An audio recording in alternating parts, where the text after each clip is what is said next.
Kita melanjutkan pelajaran kita di Injil Yohanes. Sekarang kita mulai dengan ayat yang terkenal, Yohanes pasal 3 ayat 16. Ya, sebenarnya ayat ini, apa ini kelanjutan dari kata-kata Tuhan Yesus tadi, percakapan Tuhan Yesus dengan Nikodemus, ataukah sudah beralih ini perkataan penjelasan Yohanes? Kita melihat di sini, ia telah mengaruniakan anaknya yang tunggal. Kata telah, ya, mencerminkan aorist tense, past tense, di tense masa lalu di bahasa Yunani. Apakah Tuhan Yesus akan memakai tense masa lalu seperti ini, ataukah Yohanes memakai tense masa lalu karena dia menulis ini sesudah penyaliban Tuhan Yesus Kristus? Ya, jadi kemungkinan besar Yohanes pasal 3 ayat 16 adalah penjelasan, sebagian dari penjelasan Rasul Yohanes dan bukan kata Tuhan Yesus. Tetapi kita paham bahwa apa itu kata Tuhan Yesus atau penjelasan Rasul Yohanes sama-sama diilhamkan kepada kita, dimasukkan di dalam firman Tuhan karena karya Roh Kudus. Ya, Yohanes pasal 3 ayat 16. Karena begitu besar kasih Allah akan dunia ini, sehingga ia telah mengaruniakan anaknya yang tunggal, supaya setiap orang yang percaya kepadanya tidak binasa, melainkan beroleh hidup yang kekal. Ayat yang indah ini, ya terlalu indah rasanya, dan kita kewalahan memahaminya. Jadi lebih baik ini dibagi menurut pembagiannya, menurut tata bahasa ini, dan kita melihat bagian-bagian ini, 5 bagian. Ada sebab. Sebabnya dijelaskan, karena begitu besar kasih Allah akan dunia ini. Ada juga akibat. Sehingga ia telah mengaruniakan anaknya yang tunggal. Ada syarat. Setiap orang yang percaya kepadanya. Syarat, ya percaya. Ada hasil yang tidak jadi kepada orang percaya, tidak binasa. Dan ada hasil yang pasti akan terjadi pada orang percaya, yang melainkan beroleh hidup yang kekal. Kita dapat memeriksa unsur-unsur ini.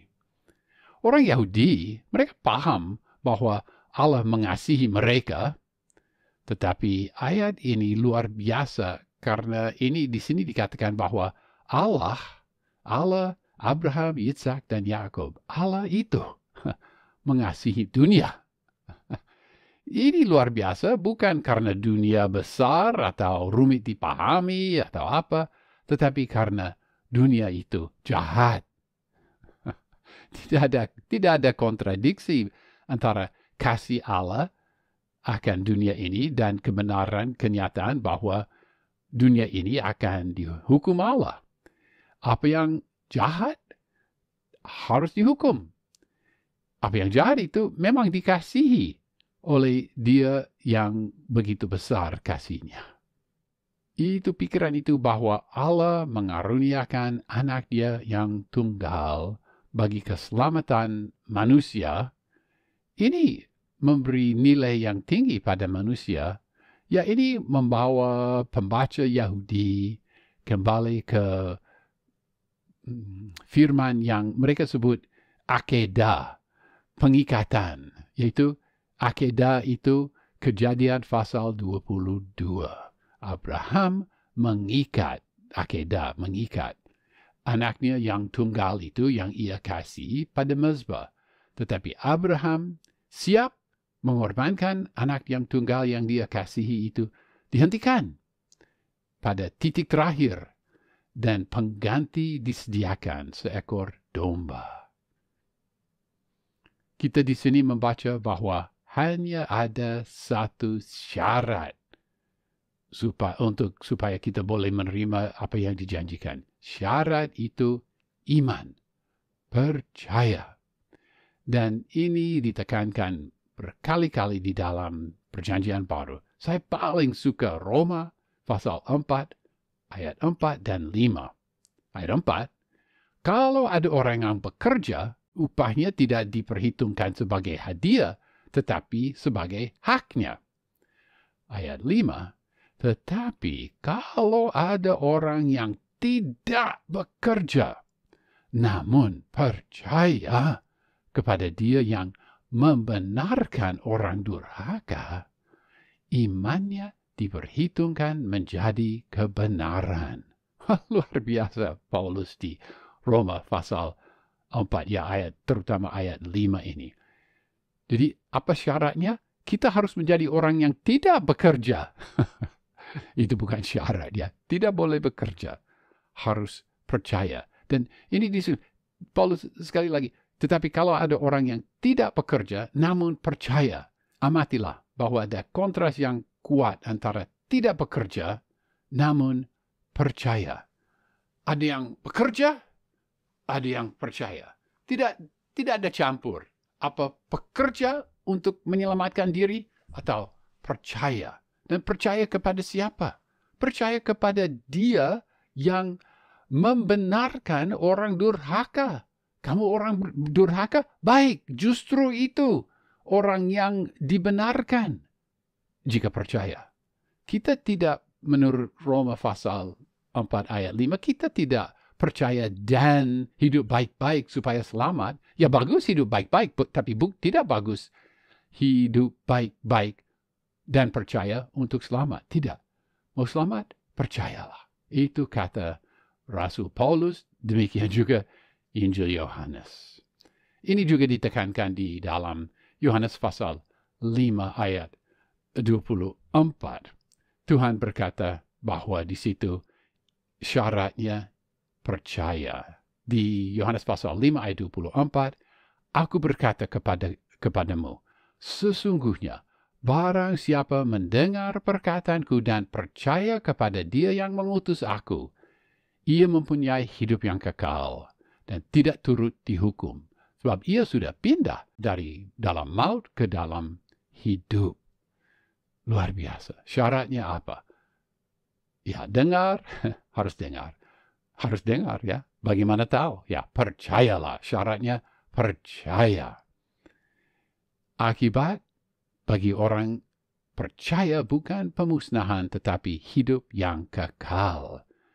Di Markus pasal 9 ayat 48, Tuhan Yesus menjelaskan keadaan terakhir bagi orang yang dimusnahkan. Pasal 9 ayat 48, di mana ulat-ulat bangkai tidak mati dan api tidak padam. Sebaliknya, hidup kekal itu bukan hanya hidup yang tidak berakhir.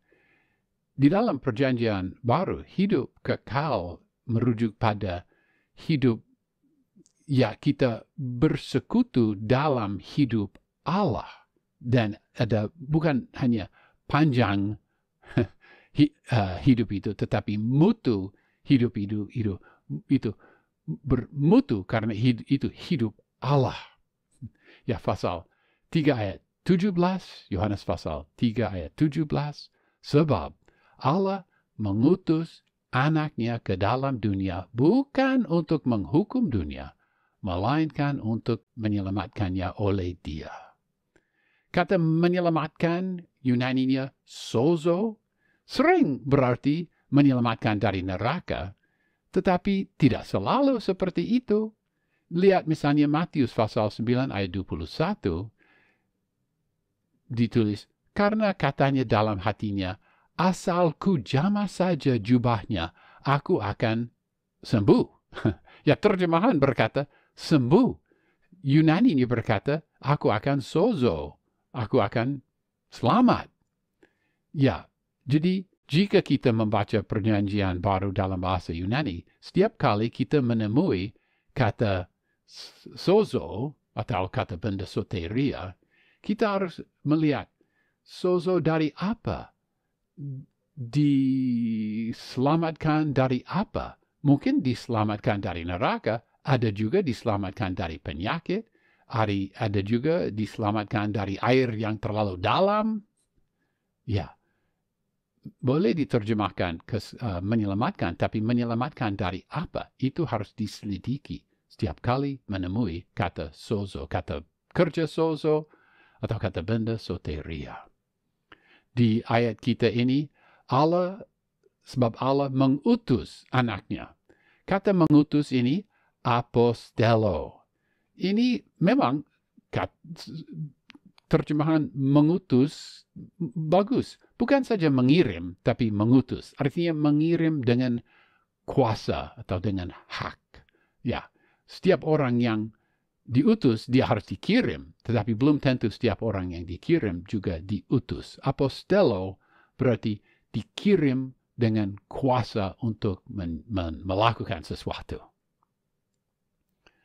Ya, kita membaca ini, seolah-olah Yohanes berkata kepada kita, ya kami orang Yahudi, kami berpikir bahwa Mesias harus datang dan membawa hukuman pada kekaisaran Romawi yang menindas kami.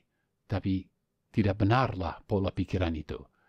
Rupanya kerinduan kita untuk kemenangan yang bersifat politis itu dangkal saja. Tuhan datang untuk memenangkan suatu kemenangan yang jauh lebih penting. Kemenangan hati.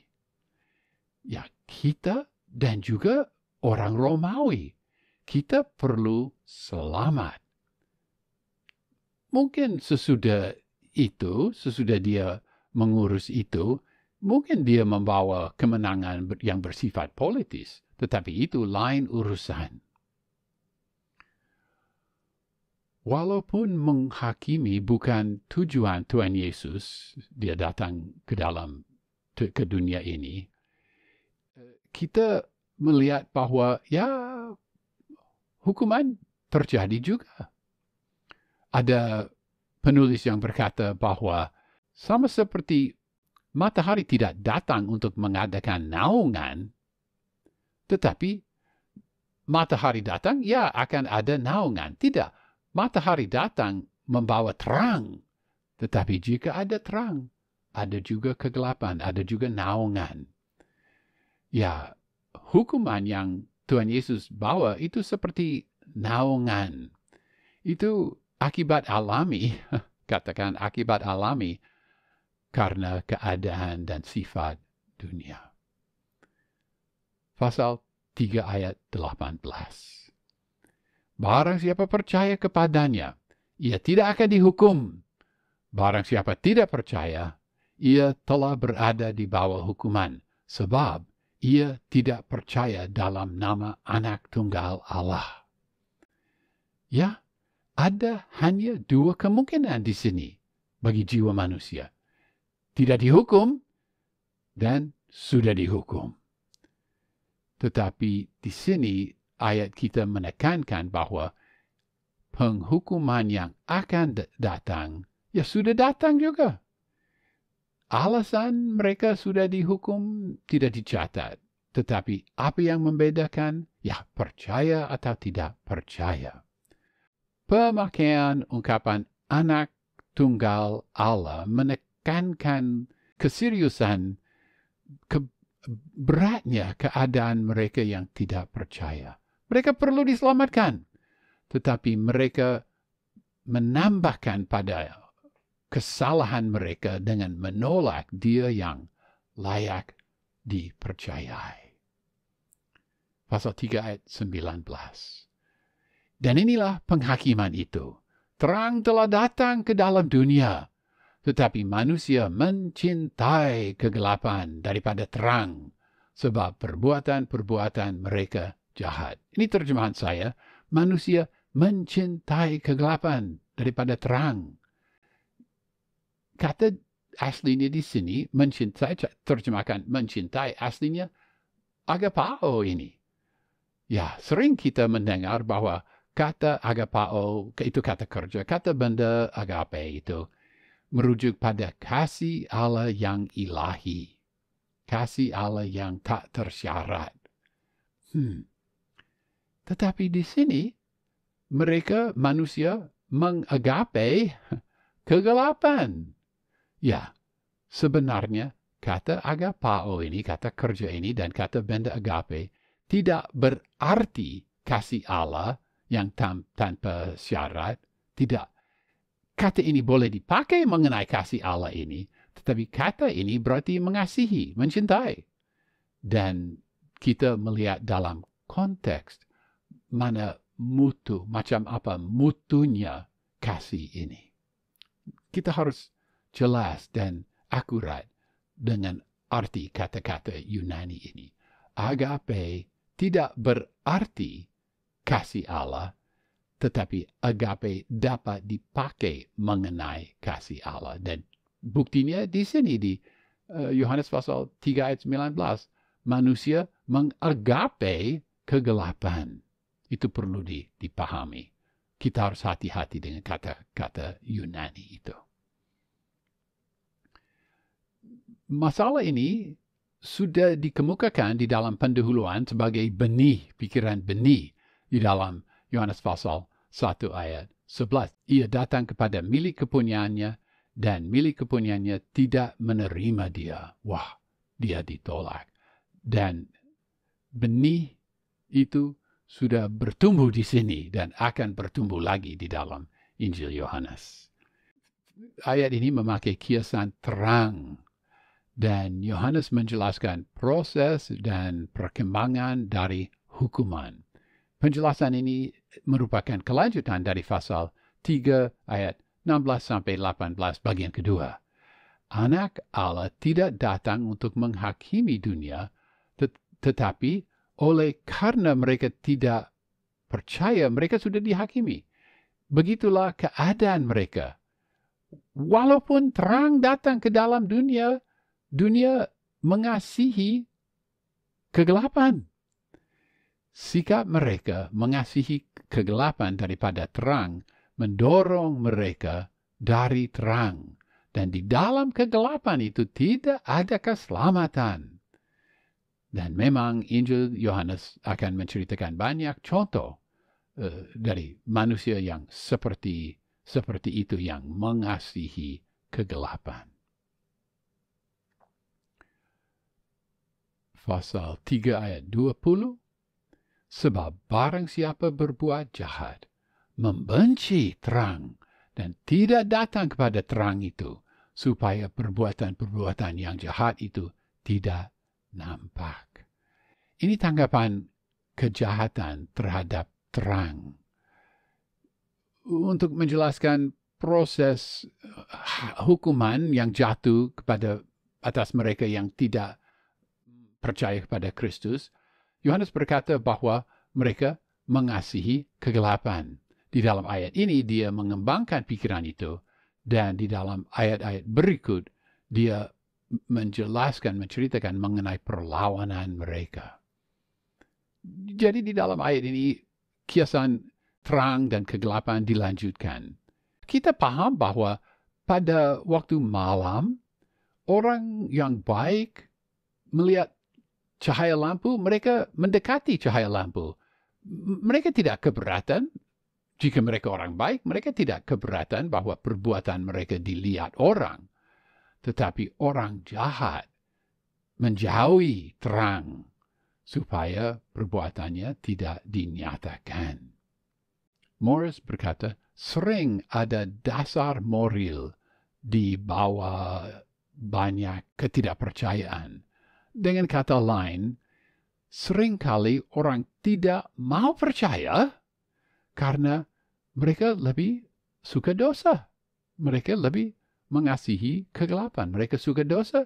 Oh, jika saya percaya, wah susah nanti, sulit nanti berdosa. Saya suka dosa, saya tidak mau percaya. Itu kebenaran, kenyataan. Pasal 3 ayat 21. Tetapi barang siapa melakukan yang benar, ia datang kepada terang, supaya menjadi nyata bahwa perbuatan-perbuatannya dilakukan dalam Allah. Ya, hampir seluruh ayat ini sejajar dan berkontras dengan ayat yang sebelumnya. Inilah tanggapan mereka yang hidup sesuai kebenaran. Mereka suka terang. Tidak seperti mereka yang melakukan kejahatan, mereka yang melakukan kebenaran tidak mau jauh dari terang. Mereka datang pada terang. Ya, ini tidak menjadi kejutan. Tetapi, karena ini sesuai dengan paham kita. Tetapi, penjelasan mengenai tujuan dari orang baik itu, yaitu supaya menjadi nyata bahwa perbuatan-perbuatan dilakukan dalam Allah, ini kejutan. Mungkin pembaca berpikir bahwa Yohanes harus berkata sesuatu seperti, ya supaya itu menjadi jelas bahwa perbuatannya baik. Tetapi sikap seperti itu mungkin menyatakan kesombongan. Dia yang berbuat baik tidak mau membesarkan perbuatan-perbuatannya, tetapi dia datang pada terang untuk berkata bahwa perbuatannya dilakukan dalam kuasa dan kehendak Allah. Dia datang pada terang untuk bermegah di dalam Allah. Injil ini tidak mengajar bahwa ya jika kita berbuat baik, kita dapat pindah daripada ya di antara mereka yang membenci terang menjadi orang yang mengasihi terang. Bukan. Ayat 20 dan 21 tidak menjelaskan bagaimana pindah dari golongan mereka yang membenci terang kepada golongan mereka yang mengasihi terang. Dua ayat ini tidak menjelaskan itu. Hanya dua ayat ini menjelaskan bahwa ada perbedaan besar antara dua golongan ini. Dan ini sangat sesuai dengan ajaran Rasul Paulus di dalam misalnya Efesus pasal 2 ayat 8 sampai 10. Saya bacakan. Sebab karena kasih karunia kamu diselamatkan oleh iman, itu bukan hasil usahamu, tetapi pemberian Allah. Itu bukan hasil pekerjaanmu. Jangan ada orang yang memegahkan diri. Karena kita ini buatan Allah, diciptakan dalam Kristus Yesus untuk melakukan pekerjaan baik yang dipersiapkan Allah sebelumnya. Ia mau supaya kita hidup di dalamnya. Ya, ayat yang terkenal ini, Yohanes pasal 3 ayat 16, diikuti dengan ayat-ayat ini yang mengembangkan dan menjelaskan ayatnya bagi kita. Inilah Injil Tuhan Yesus Kristus yang mudah dipahami dan sangat indah.